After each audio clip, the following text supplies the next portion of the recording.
Morning, everybody.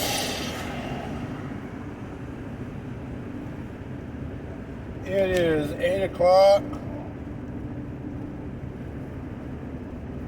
October 4th, 2022.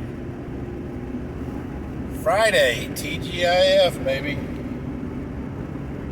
Okay, let's talk about some stuff.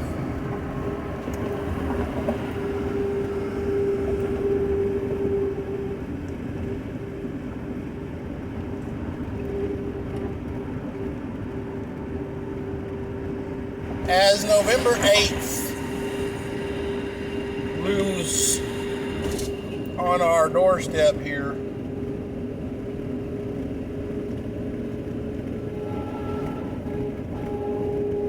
the results of which will probably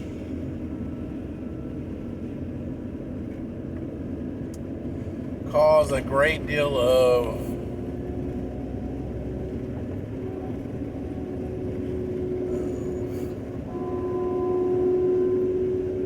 finger pointing, saber rattling, and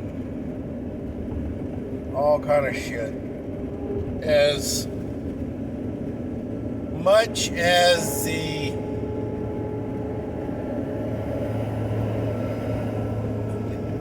radical Democrats have pushed through in the last 2 years,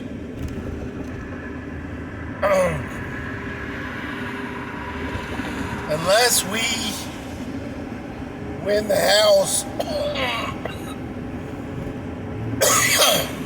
and Senate, do a supermajority where they are veto proof,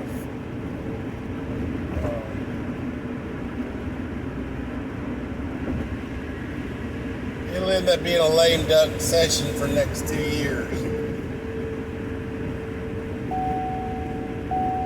Now, that means that, we're not going to be able to fix anything, but we can stop a bunch of shit. Great thing about Congress, the House is the purse strings. So if they choose to defund a piece of legislation, just because there are thousands, if not millions, of pieces of legislation in the Library of Congress that are simply unfunded. They're still on the books. They're just not funded.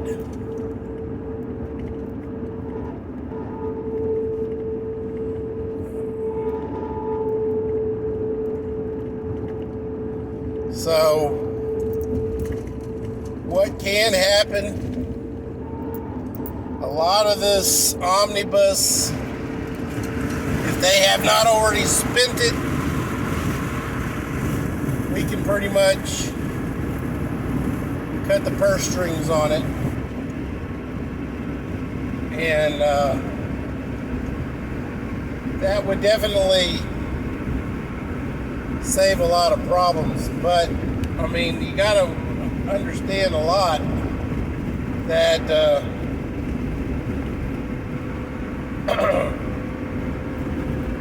some of the Republicans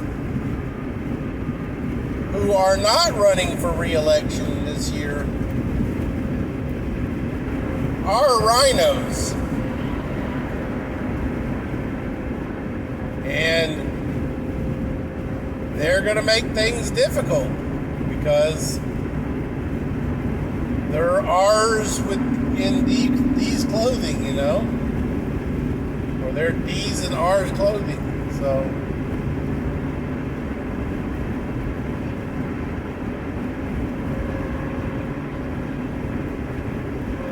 guys, I went and got online and I looked at the timeline for the Great Depression to World War II.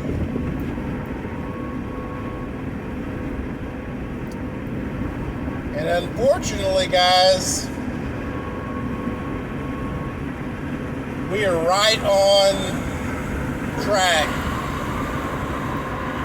for the exact same thing, guys.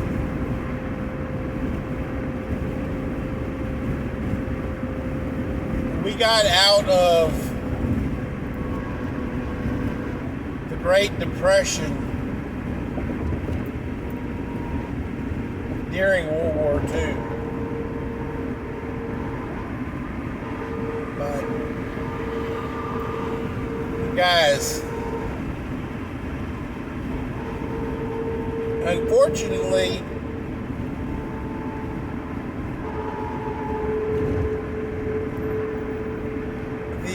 slogan, "Let no good crisis go to waste," has been around for a long time, guys.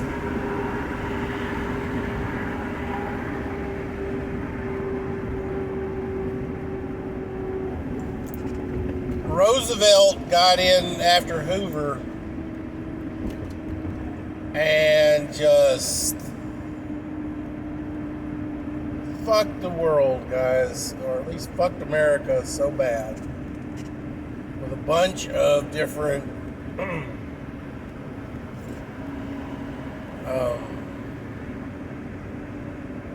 policies and laws, Social Security,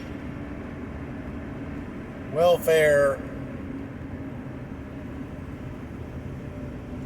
The economy ebbs and flows, guys. If the economy was not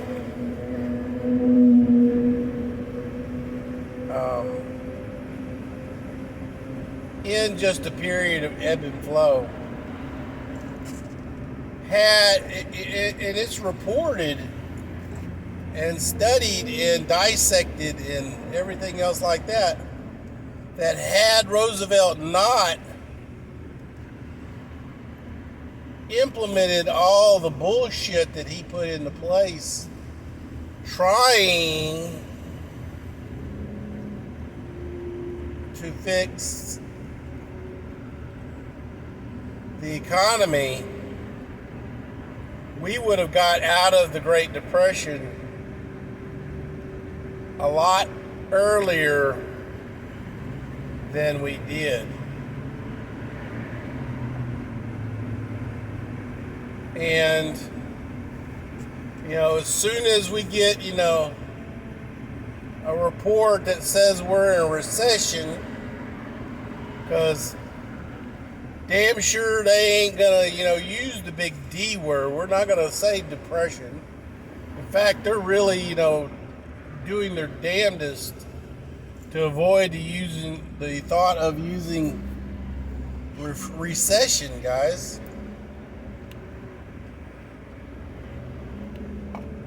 They won't use recession until 6 months after the election. If the election is a big red wave like it's anticipated, then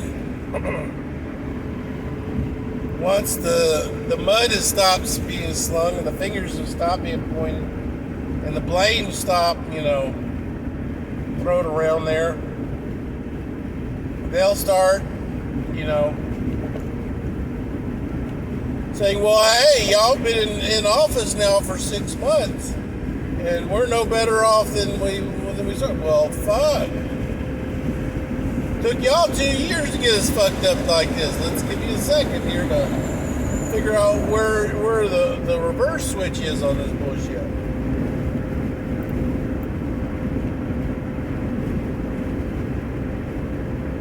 best thing they can do is if they get in, swear on the Bible, and then cut off the head of the snake. They cut the purse strings on this,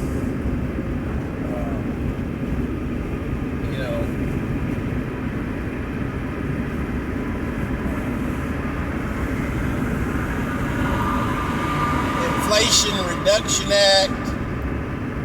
They need to cut the strings on that Green New Deal light that they passed. All these omnibus bills that they passed, they need to cut all that purse string out. Because you know what the Democrats do. They get all that money and they haven't given it all out yet. They're expecting that, they're going to get that next 2 years. We need to get that purse string cut. We need to send those bills to the Library of Congress dead.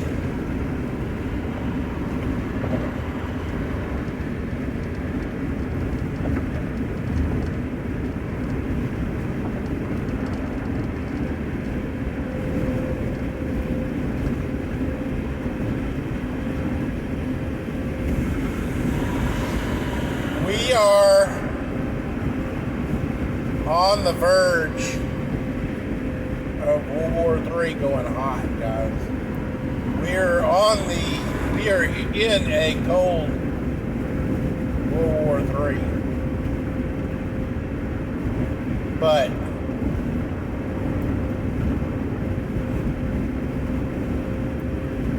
something's going to have to be a trigger. North and South Korea gonna fuck around and find out. China gonna fuck around and find out. Russia gonna fuck around and find out. Problem is that Russia right now is demoralizing its own people. They're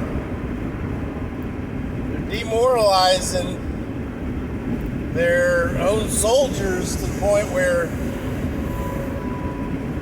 people are not happy with what is happening in the Ukraine.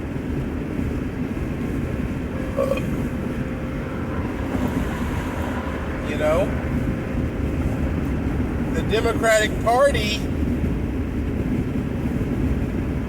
and this new found woke agenda is demoralizing Americans. The American military right now is having a very, very hard time recruiting soldiers.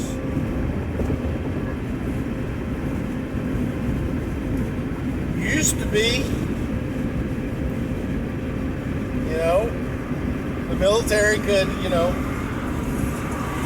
cherry pick which ones they want. Somebody that, smart ones, the athletic ones, stuff like that. They could pick and choose what kind of a soldier they want. But now, with recruiting so low, they're having to take, that which, comes to the door.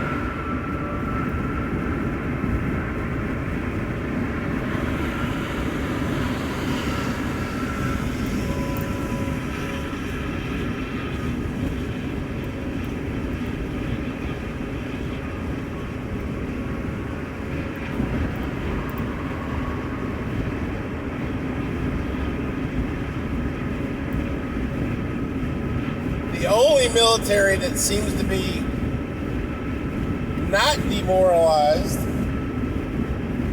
is the Chinese military, which I've been told and I've heard that they're in a recruiting windfall to build their ranks to invasion status. Okay, guys, let me ask you a question. Y'all have heard a couple of my other videos. Y'all know that the Chinese military is not set up as a defense slash, invasionary type of military. 80 to 90% of their military is their police force.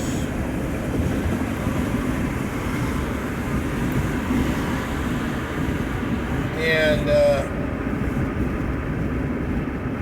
that's no bueno. So they need to build ranks to have an invasionary or a repulsionary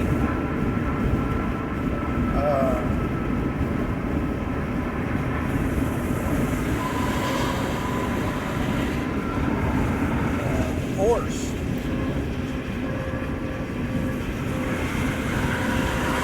Because right now, guys, if China decided to fuck around and find out, somebody was to invade China,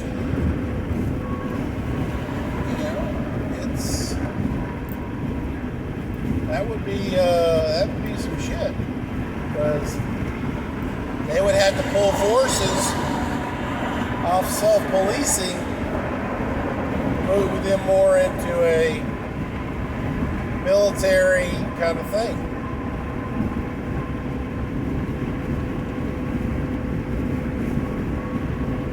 And I've got a question, guys. I want to really put this question out. What is the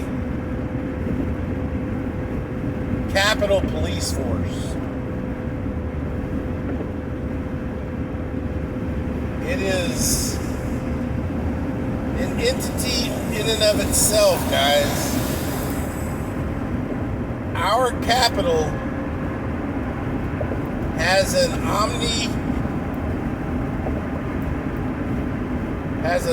a completely different set of rules and set of parameters than any other police force in America. Their jurisdiction is not just the capital. Their jurisdiction is all over the country. If a congressperson or a senate person needs a bodyguard, per se, like Tulsi Gabbard had when she became a senator, she got her security team from the DC Capitol Police Force.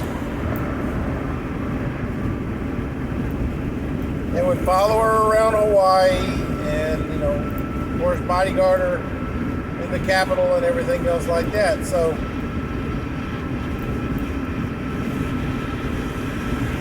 it's also fair game that the Capitol Police Force have put satellite offices on the East Coast and the West Coast.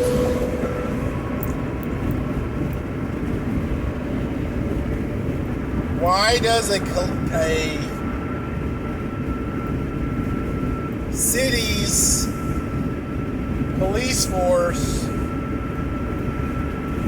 need satellite offices outside of its, home city? It's not bueno, guys. It's not bueno. Let's go, Brandon.